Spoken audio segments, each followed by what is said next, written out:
Hello दोस्तों, आज के इस ड्रामा में आपको एक बेहद खास और दिल छू लेने वाली कहानी देखने को मिलेगी। कहानी के हीरो को अपनी ही नैनी से प्यार हो जाता है। पहले वह 88 नैनीज को भगा चुका होता है, लेकिन जब उसकी जिंदगी में हीरोइन की एंट्री होती है, वह उसकी सच्ची केयर और ईमानदार प्यार को देखता है तो उसी पर फिदा हो जाता है। कहानी की शुरुआत में हमें मेन लीड एंडी से मिलवाया जाता है। एंडी एक पढ़ी लिखी लेकिन स्ट्रगल करती हुई लड़की है, जिसने ग्रेजुएशन तो कर लिया है, लेकिन उसे अब तक कोई अच्छी जॉब नहीं मिल पाई। इसी वजह से आज उसने एक नैनी की नौकरी ज्वाइन की है। एंडी घर की सफाई करते हुए अपना इंट्रोडक्शन देती है कि यह नौकरी उसके लिए कितनी खास है। उसके लिए यह एक लग्जरी जॉब जैसी है, क्योंकि सैलरी बहुत अच्छी है और काम करने का माहौल भी शानदार है। वह दिल से खुश होती है क्योंकि यह उसकी ड्रीम जॉब है। इतना खूबसूरत घर और ऊपर से एक ट्रिपल सीईओ के बच्चे की केयर करने की जिम्मेदारी। आज उसका इस जॉब में पहला दिन है और वह ठान लेती है कि किसी भी हालत में अपने बॉस को इम्प्रेस करेगी और यह नौकरी अच्छे से निभाएगी। इसी बीच उसे ऊपर टेरेस से कुछ तेज आवाजें सुनाई देती है। थोड़ी देर में उसे महसूस होता कि कोई उसके बॉस से जोर जोर से बहस कर रहा है। एंडी नीचे से ही बोल पड़ती है कि कोई भी उसके बॉस से इस तरह बात नहीं कर सकता। जैसे ही वह ऊपर जाती है, वह देखती है कि वहाँ सैंसी खड़ा है, वही लड़का जिसने उसे यह नौकरी ऑफर की थी। सैंसी एक लड़की जीजी से बहस कर रहा होता है। सैंसी गुस्से में कहता है कि तुम मेरे भाई के साथ ऐसा कैसे कर सकती हो? वह व्हील चेयर पर है तो क्या हुआ? तुम उसकी मंगेतर हो, फिर किसी और के पास जाने की बात कैसे कर सकती हो? एंडी यह सारी बातें चुपचाप सुन लेती है। तभी वहाँ मेन लीड हीरो रेयान की एंट्री होती है। जैसे ही एंडी उसे देखती है, वह समझ जाती है कि यही उसका बॉस है। रेयान सीधे जीजी से पूछता है कि क्या वह उससे एंगेजमेंट तोड़ना चाहती है। जीजी बिना झिझक के कह देती है कि बिल्कुल, वैसे भी उसे रेयान में कोई दिलचस्पी नहीं है और ना ही वह उसे पसंद करती है। वह चाहती है कि रेयान भी इस बात से सहमत हो जाए। जीजी की यह बात सुनकर एंडी पूरी तरह हैरान रह जाती है। इसके बाद रेयान गुस्से में कहता है कि इस लड़की को यहाँ से बाहर ले जाओ। जीजी चिल्लाने लगती है और माहौल और ज्यादा टेंशन भरा हो जाता है। तभी रेयान की नजर एंडी पर पड़ती है। वह सैंसी से पूछता है कि यह लड़की कौन है। सैंसी जवाब देता है कि यह तुम्हारी नैनी है। एंडी आगे बढ़कर अपना इंट्रोडक्शन देने की कोशिश करती है, लेकिन रेयान बेहद रूड तरीके से उसे कह देता है कि वह यहाँ से जा सकती है। रेयान का ऐसा बर्ताव देखकर एंडी मन ही मन सोचती है कि वह कितना ज्यादा रूड इंसान है, लेकिन फिर खुद को संभालते हुए सोचती है कि कोई बात नहीं, चाहे जैसा भी हो, उसे अपने बॉस को इम्प्रेस करना ही होगा। तभी वह सैंसी की तरफ देखती है और सैंसी उसे भरोसा दिलाते हुए कहता है कि उसे इस नौकरी के लिए उसी ने हायर किया है और इस मामले में उसे उसके भाई की बातों में आने की जरूरत नहीं है। एंडी यह सुनकर थोड़ा सुकून महसूस करती है और मन ही मन तय करती है कि वह हर हाल में इस घर में अपनी जगह बनाएगी और अपनी नौकरी अच्छे से निभाएगी। रेयान अपने भाई से कहता है कि उसने अब तक 88 नैनीज को इस घर से भगा दिया है और वह चाहे तो इसे भी थोड़ा चेक करके देख सकता है। यह सुनकर वह लापरवाही से कह देता है कि कोई बात नहीं, 3 दिन में यह लड़की खुद ही यहाँ से भाग जाएगी। लेकिन यह बात सुनकर एंडी मन ही मन सोचती है कि यह उसके लिए एक चैलेंज है। वह तय कर लेती है कि चाहे कुछ भी हो जाए, वह यहाँ से नहीं जाएगी। आखिर उसे इस जॉब के लिए बहुत अच्छे पैसे मिल रहे हैं और वह हार मानने वालों से नहीं है में से नहीं। सैंसी के साथ नीचे जा रही होती है। सैंसी उसे बताता है कि वह ऑफिस जा रहा है और अगर किसी भी चीज की जरूरत हो तो वह उसे कॉल कर सकती है। वह उसका नंबर सेव करता है, लेकिन नंबर सेव करते वक्त एंडी देखती है कि उसने उसका नाम 88वीं नैनी लिख दिया है। वह हैरानी से पूछती है कि उसने ऐसा क्यों लिखा। सैंसी हंसते हुए बताता है कि उसके भाई ने अब तक 88 नैनीज भगा दिए हैं और अब एंडी की बारी है। पता नहीं वह कब टिकेगी या नहीं। एंडी पूरे आत्मविश्वास के साथ कहती है कि वह अपनी जॉब को लेकर बहुत डिटरमाइंड है और वह यहाँ से हरगिज नहीं जाएगी। उसकी यह बात सुनकर सैंसी उस पर इम्प्रेस हो जाता है। इसी दौरान सैंसी को उसके पिता का कॉल आता है। वे कहते हैं कि वह अपने भाई के पास क्या कर रहा है। उसे पता है कि रेयान की हालत ठीक नहीं है और उसे अपनी जॉब पर फोकस करना चाहिए। कॉल कटने होने के बाद एंडी मन ही मन तय करती है कि वह इस काम को बहुत अच्छे से करेगी, चाहे कुछ भी हो जाए। थोड़ी देर बाद एंडी रेयान के पास जाकर कहती है कि उसकी मसाज का टाइम हो गया है। रेयान गुस्से में उससे कहता है कि वह अपना हाथ हटाए। उसका बर्ताव बहुत एरोगेंट होता है, तो एंडी चुपचाप अपना हाथ हटा लेती है और उसकी व्हील चेयर की बैटरी उठा लेती है। यह देखकर रेहान घबरा जाता है और पूछता है कि वह क्या करने की कोशिश कर रही है। एंडी शांति से कहती है कि उसे मसाज देने के लिए कहा गया है और यह उसका काम है जिसे वह पूरा करेगी। वह उसके पैरों पर हाथ फेरने लगती है। रेयान झुंझला कर पूछता है कि वह उसकी पैंट क्यों उतार रही है। एंडी बेझिझक जवाब देती है कि मसाज के लिए यह जरूरी है और वह अपना काम बहुत प्रोफेशनल तरीके से करेगी। इस बात पर दोनों के बीच बहस होने लगती है। तभी अचानक संतुलन बिगड़ता है और दोनों एक दूसरे के बहुत करीब आ जाते हैं। रेयान तुरंत अपना चेहरा दूसरी तरफ कर लेता है।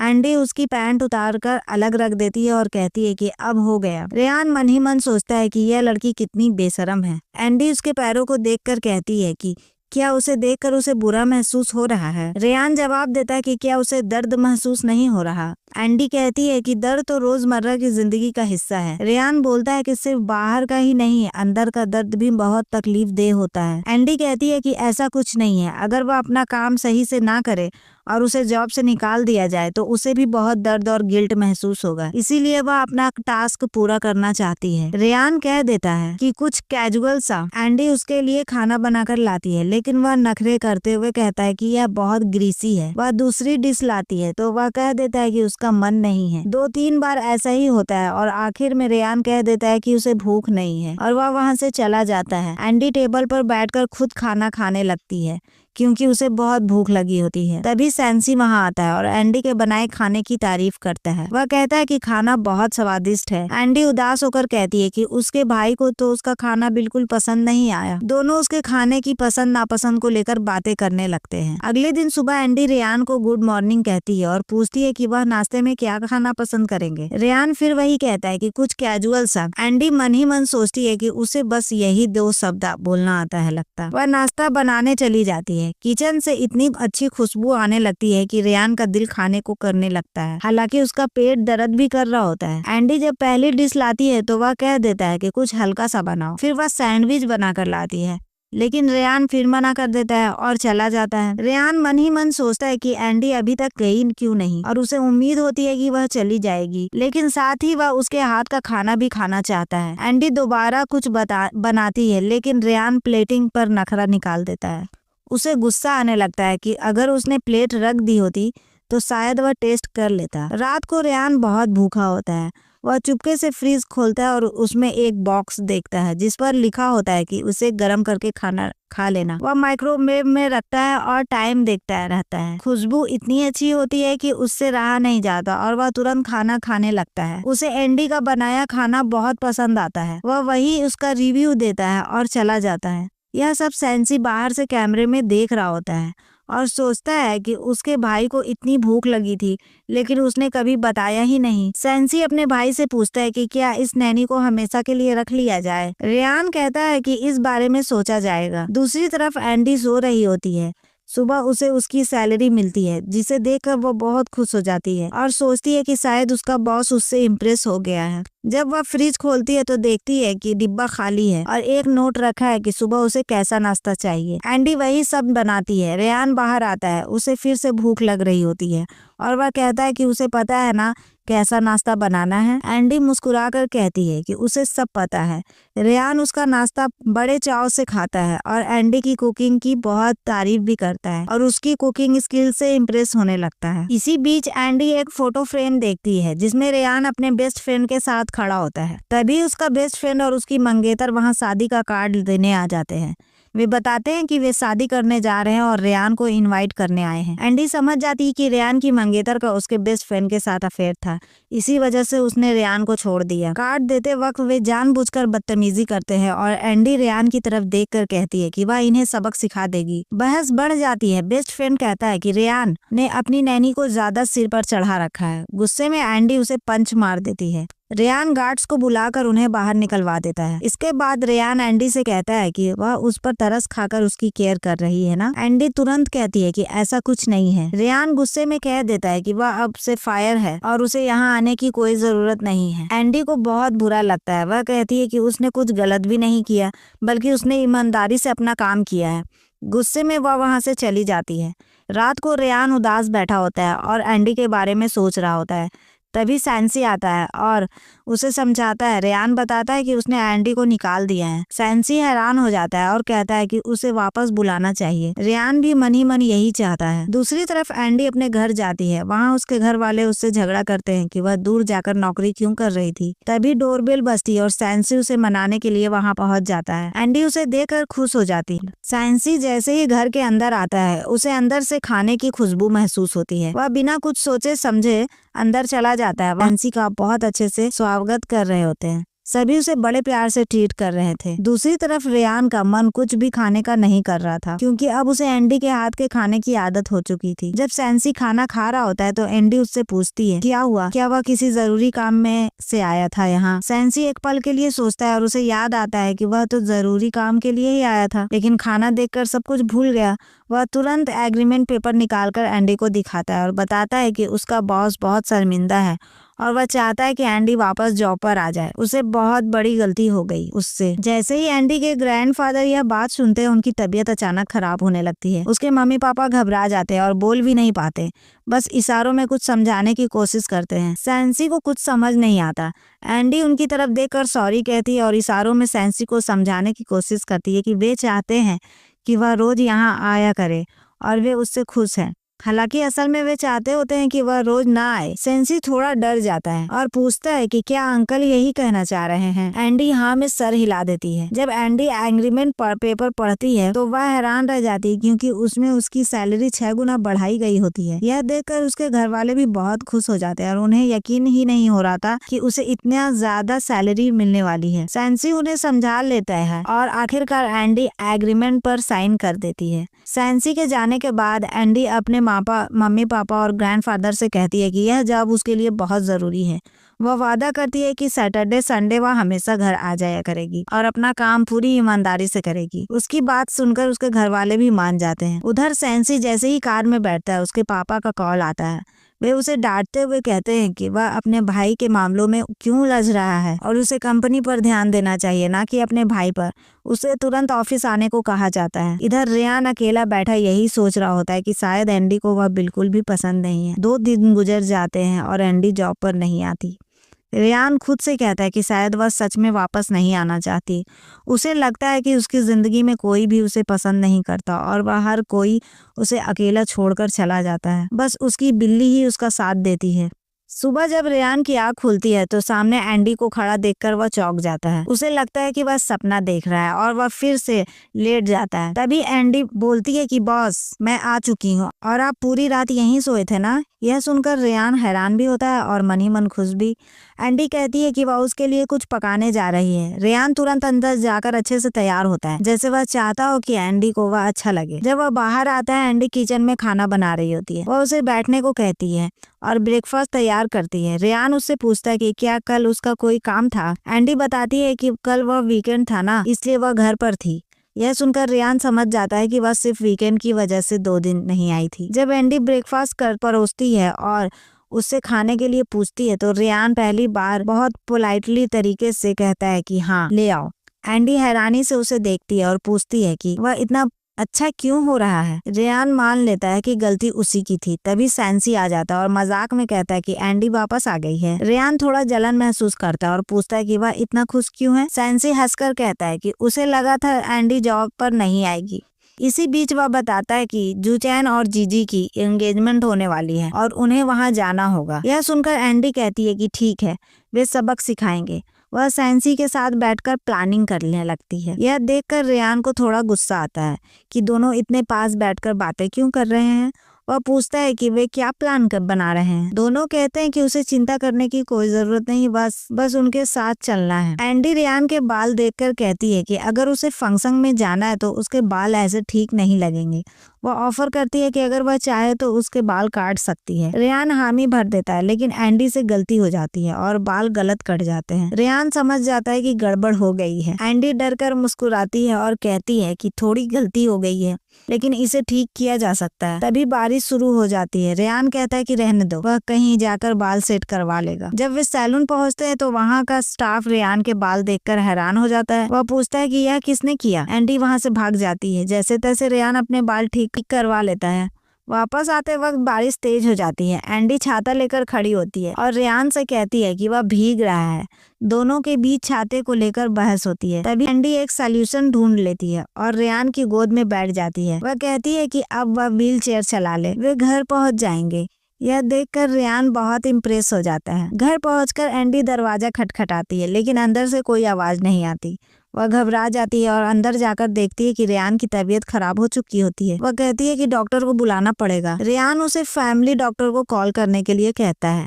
एंडी डॉक्टर को बुला लेती है और रेयान की देखभाल करने लगती है। वह उसके माथे पर ठंडी पट्टी रखती है और बार बार उसका हाल पूछती है। उसकी शर्ट उतारते वक्त एंडी उसकी बॉडी देखकर हैरान रह जाती है और मन ही मन सोचती है कि वह इतना हैंडसम कैसे है। रेयान उसे देखता हुआ पकड़ लेता है और कहता है कि देखना बंद करो। एंडी झेप जाती है। धीरे धीरे दोनों एक दूसरे की तरफ खींचने लगते हैं। तभी सैंसी आ जाता है और माहौल बदल जाता है। डॉक्टर आता है और चेक करके बताता है कि बस हल्का बुखार है। दवा लेने की बात पर रेयान मना करता है, लेकिन एंडी के कहने पर वह तुरंत दवा ले लेता है। यह देखकर डॉक्टर और सैंसी दोनों हैरान रह जाते हैं। इसके बाद तीनों एंगेजमेंट फंक्शन में जाते हैं। वहाँ लोग रेयान को देखकर तरह तरह की बातें करने लगते हैं। एंडी सबको मुंह तोड़ जवाब देती है और रेयान के साथ मजबूती से खड़ी रहती है। अंदर जुचैन और जीजी को दिखाया जाता है, जो फोन पर बात करते हुए अपने गुनाह कबूल कर रहे होते हैं कि रेयान का एक्सीडेंट उन्हीं की प्लानिंग थी। जैसे ही उन्हें पता चलता है कि रेयान आ चुका है, वे बाहर आ जाते हैं। वहाँ बहस होती है, लेकिन एंडी साफ शब्दों में कहती है कि रेयान उनका गेस्ट है और उसे अंदर जाना चाहिए। मजबूरी में स्टाफ रेयान को अंदर ले जाता है। फंक्शन के अंदर जुचैन एंडी से अकेले में बात करता है और उसे पैसों का लालच देकर अपने लिए काम करने का ऑफर देता है। एंडी बाहर से हाँ कह देती है और कहती है कि वह वही करेगी जो वह चाहेगा। जुचैन खुश हो जाता है और प्लान बताता है कि जैसे ही रेयान स्टेज पर स्पीच देने आए, एंडी उसे धक्का दे दे। एंडी मुस्कुराकर हामी भर देती है, लेकिन उसके मन में तो कुछ और ही चल रहा होता है। पीछे से सैंसी ताना मारते हुए कहता है कि देखो तो सही, बॉस किसी और के साथ कितनी आराम से बात कर रहा है। इसका मतलब साफ है कि इसे पैसों की बहुत जरूरत है। यह सुनकर रेयान चुप हो जाता है और सीन शिफ्ट हो जाता है। अगले सीन में दिखाया जाता है कि जुचैन जीजी को अंगूठी पहनाता है और दोनों की एंगेजमेंट हो जाती है। पार्टी में जुचैन सबके सामने कहता है कि मैं चाहता हूँ मेरा बेस्ट फ्रेंड रेयान आज यहाँ के स्पीच दे, क्योंकि हम बचपन से दोस्त रहे हैं और वह जो चाहे सबके सामने कह सकता है। जुचैन इशारों में एंडी से कहता है कि रेयान को व्हीलचेयर से गिरा दो, लेकिन एंडी पूरी सावधानी से रेयान को स्टेज तक सही सलामत पहुंचाती है। यह देखकर जुचैन को बहुत गुस्सा आता है और वह एंडी पर भड़कने लगता है कि तुमने इसे गिराया क्यों नहीं। तभी रेयान माइक लेकर स्पीच देना शुरू करता है और कहता है कि जुचैन मेरा बेस्ट फ्रेंड था, लेकिन आज मुझे इस बात का पछतावा है कि काश यह मेरा दोस्त कभी होता ही नहीं। यह सुनकर जुचैन भड़क जाता है और पूछता है कि तुम ऐसा क्यों कह रहे हो। अचानक एंडी आगे आती है, रेयान के हाथ से माइक ले लेती है और सबको सच्चाई बताने लगती है। वह बताती है कि किस तरह जीजी और जुचैन ने रेयान का धोखा दिया है। रेयान के एक्सीडेंट से पहले ही दोनों का अफेयर चल रहा था। इतना ही नहीं, एंडी सबके सामने वीडियो सबूत भी दिखा देती है। वीडियो देखकर वहाँ मौजूद लोग आपस में बातें करने लगते हैं। जुचैन गुस्से में चिल्लाने लगता है कि यह सब झूठ है, इसे बंद करो। एंडी साफ शब्दों में कहती है कि नहीं, सच्चाई सबको पता चलनी चाहिए और लगता है तुम लोगों ने रेयान का एक्सीडेंट भी करवाया था। इसी बीच जुचैन को अचानक पेट दर्द होने लगता है और वह बहाना बनाकर वहाँ से चला जाता है। जीजी पर लोग गुस्से में चीजें फेंक कर मारने लगते हैं, उसे खरी खोटी सुनाने लगते हैं। थोड़ी देर बाद दिखाया जाता है कि सैंसी जुचैन को वॉशरूम में पकड़ लेता है। वहाँ टॉयलेट पेपर नहीं होता और सैंसी उसे सजा देने के लिए बांध देता है। दोनों के बीच बहस होती है और सैंसी उसे उसी हालत में बाहर निकलने के लिए मजबूर कर देता है। जैसे ही जुचैन बाहर आता है, लोगों को उससे बदबू आने लगती है और सब उससे दूर भागने लगते हैं। यह सब देखकर रेयान की तबीयत बिगड़ जाती है। एंडी और सैंसी तुरंत कहते हैं कि उसे हॉस्पिटल ले जाना होगा। हॉस्पिटल में जुचैन पुलिस लेकर पहुंचता है और एंडी पर झूठा आरोप लगाता है, लेकिन एंडी रोते हुए पूरी कहानी ऐसे बताती है कि पुलिस भी उसकी बातों में आ जाते हैं। कैमरे ना होने की वजह से पुलिस जुचैन की मदद नहीं करती और वह गुस्से में वहां से चला जाता है। इसके बाद रेयान के पिता वहां आते हैं और रेयान को डांटते हैं कि उसने आज का दिन खराब कर दिया और उनकी पार्टनरशिप को नुकसान पहुंचाया है। यह सुनकर एंडी को गुस्सा आता है और वह इशारों में रेयान के पिता को समझाने की कोशिश करती है कि सैंसी झूठ बोल देता है कि वह आपकी बहुत तारीफ कर रही है। यह सुनकर रेयान मन ही मन खुश हो जाता है। बाद में एंडी इशारों में रेयान से कहती है कि वह उसे बहुत अच्छा बॉस मानती है और हमेशा उसके साथ काम करना चाहती है। रेयान मुस्कुरा देता है। शॉपिंग के दौरान दोनों के बीच प्यारी नोकझोंक होती है। तभी पड़ोसी वैंग अपनी गर्लफ्रेंड के साथ आता है और एंडी को नीचा दिखाने की कोशिश करता है। रेयान वहां पहुंचकर उसकी औकात दिखा देता है और उसकी नौकरी भी छुड़वा देता है। रात को एंडी रेयान के लिए बर्थडे सरप्राइज प्लान करती है। फायरवर्क्स के साथ उसका बर्थडे सेलिब्रेट करती है। रेयान बहुत इमोशनल हो जाता है और कहता है कि उसने उसकी रात को स्पेशल बना दिया है। अगले दिन फैमिली डॉक्टर बताता है कि रेयान के पैरों में हल्की मूवमेंट आ रही है और इसका कारण एंडी का केयर और मसाज है। रेयान एंडी को बोनस देता है, इसी बीच रेयान की माँ आती है और समझ जाती है कि रेयान को एंडी पसंद आने लगी है। वह अपने बेटे को खानदानी जेवर देती है और कहती है कि जिसे तुम पसंद करते हो उसे दे देना। रात में सब मिलकर रेयान का बर्थडे सेलिब्रेट करते हैं। एंडी उससे पूछती है कि उसने क्या विश मांगी। रेयान मुस्कुराकर कहता है कि थोड़ा इंतजार करो, सही वक्त पर तुम्हें सब पता चल जाएगा। अगले दिन रेयान हॉस्पिटल विजिट के लिए निकलता है। रेयान का डॉक्टर फ्रेंड्स उसे बताता है कि मसाज और ट्रीटमेंट की वजह से उसके मसल सब काफी अच्छे से रिकवर हो रहे हैं और अगर सब कुछ इसी तरह चलता रहा तो वह पूरी तरह ठीक भी हो सकता है। लेकिन डॉक्टर उसे सलाह देता है कि उसे अभी 1 हफ्ते के लिए वहीं रुकना होगा ताकि ट्रीटमेंट सही से पूरा कर सके। यह सुनकर एंडी थोड़ी उदास हो जाती है और पूछती है कि क्या वह उससे मिलने आ सकती है। डॉक्टर कहता है कि हफ्ते में 1-2 बार ही विजिट की इजाजत होती है। एंडी रेयान को समझाने लगती है कि उसे टाइम पर खाना खाना है, अपना अच्छे से ध्यान रखना है और किसी भी चीज में लापरवाही नहीं करनी है। डॉक्टर मुस्कुराते हुए कहता है कि वह कोई 8 साल का बच्चा नहीं है। एंडी जवाब देती है कि उसे पता है, लेकिन फिर भी वह उसकी फिक्र करती है। रेयान भी एंडी से थोड़ा उदास होकर कहता है कि अगर उसे किसी भी चीज की जरूरत पड़े तो वह उसे तुरंत बता दे। रेयान के ट्रीटमेंट के दौरान एंडी घर में अकेली रह जाती है और उसे बहुत बोरियत महसूस होने लगती है। वह सोचती है कि रेयान के बिना घर बिल्कुल सूना लग रहा है और किसी भी काम में मन नहीं लग रहा। फिर वह फैसला करती है कि क्यों ना वह अपने पेरेंट्स से मिलने चली जाए। जैसे ही वह बाहर निकलती है, रास्ते में वैंग उससे टकरा जाता है। एंडी को देखते ही वैंग अपने मन में सोचता है कि इसी लड़की की वजह से उसकी नौकरी चली गई और आज वह उसका बदला लेकर रहेगा। वह एंडी को ताना मारते हुए कहता है कि लगता है कि तुम्हें भी जॉब से निकाल दिया गया है, इसलिए सड़क पर पैदल घूम रही हो।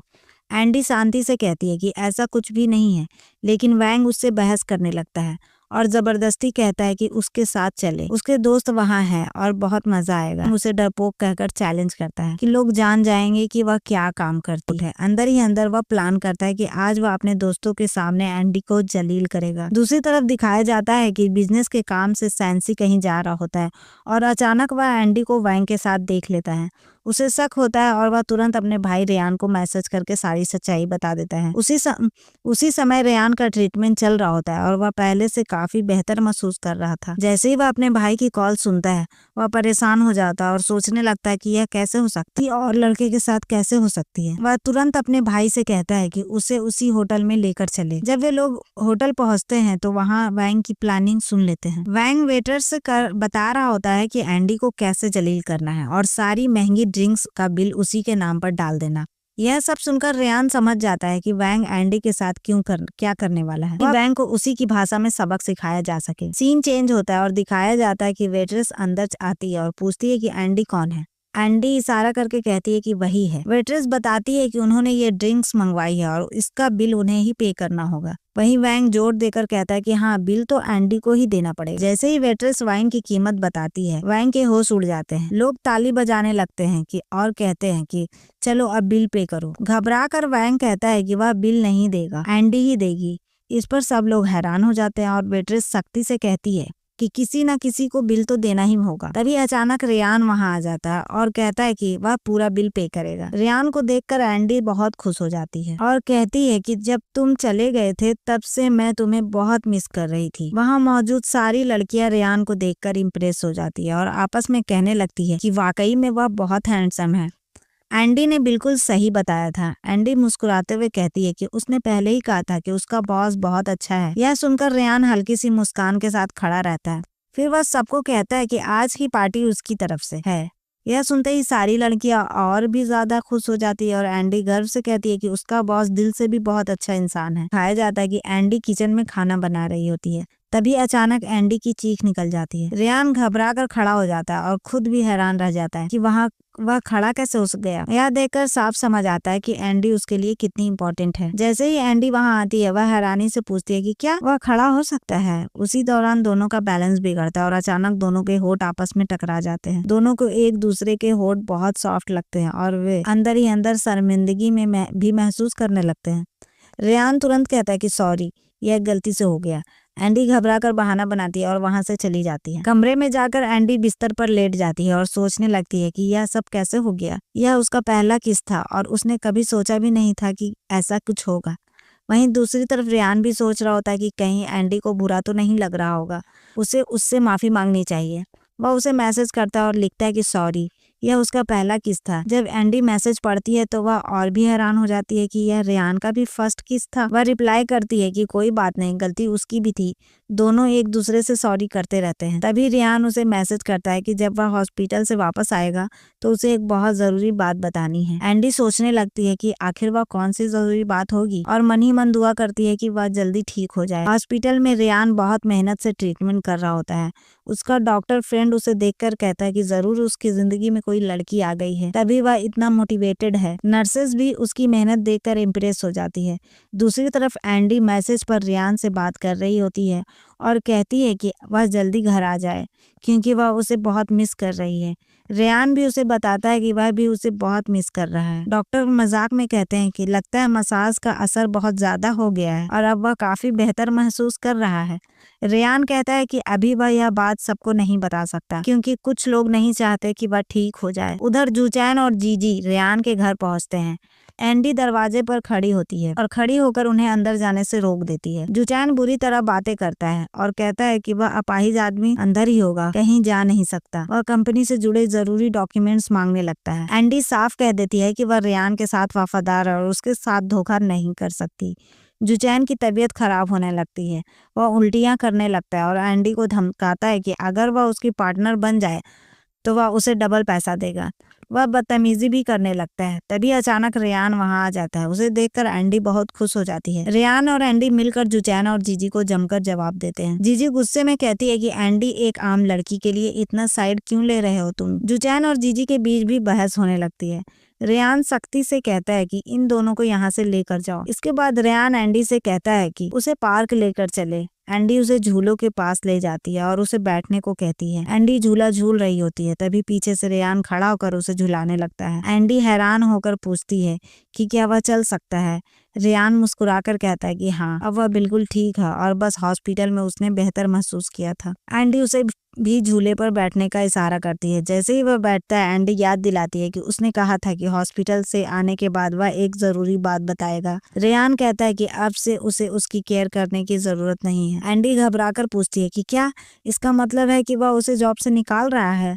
रेयान हंसते हुए कहता है कि नहीं, अब से वह उसकी केयर करेगा और उसका बोनस भी डबल होगा। एंडी पूछती है कि क्या वह उसे पसंद करता है।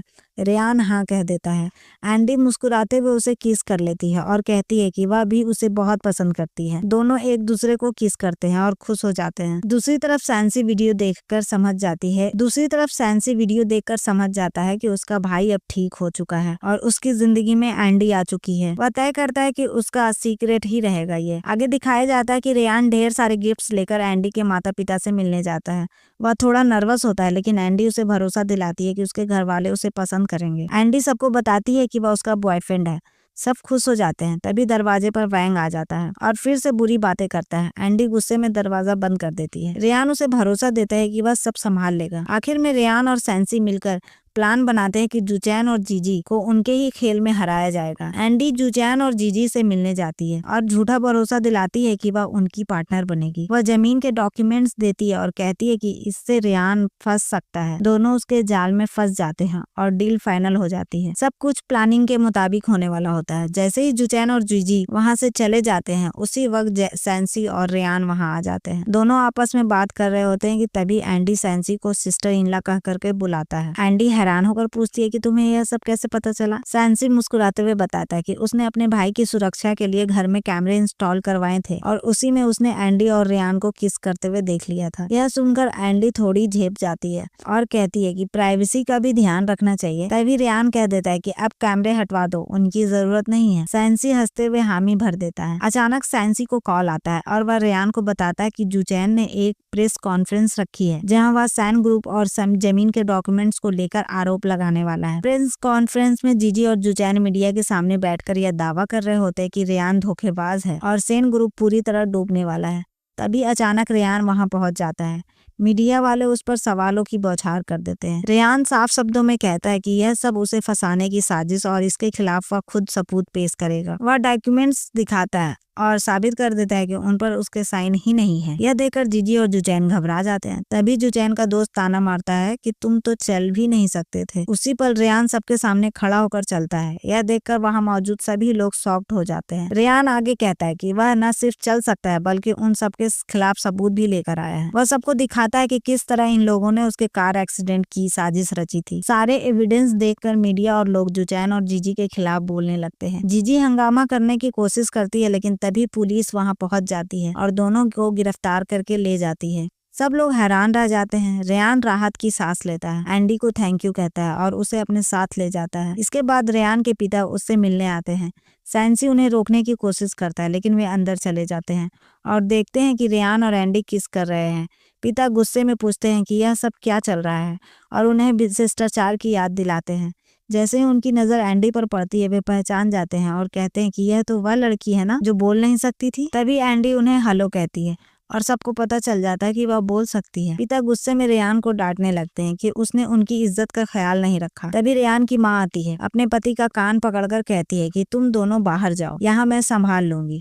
जैसे ही वे बाहर जाते हैं रेयान मुस्कुराकर कहता है मम्मी ने कहा है कंटिन्यू करो। दोनों फिर से मुस्कुराते हुए एक दूसरे के करीब आ जाते हैं। कुछ समय बाद दोनों पार्क में झूले पर बैठे होते हैं। एंडी सवाल करती है कि रेयान तुमने मुझे ही क्यों चुना और पहले यह बात क्यों नहीं बताई मुझे। रेयान भावुक होकर कहता है कि उसकी जिंदगी में जितने लोग आए सब उसे तरस की नजर से देखते थे। कोई भी दिल से उसकी केयर नहीं करता था।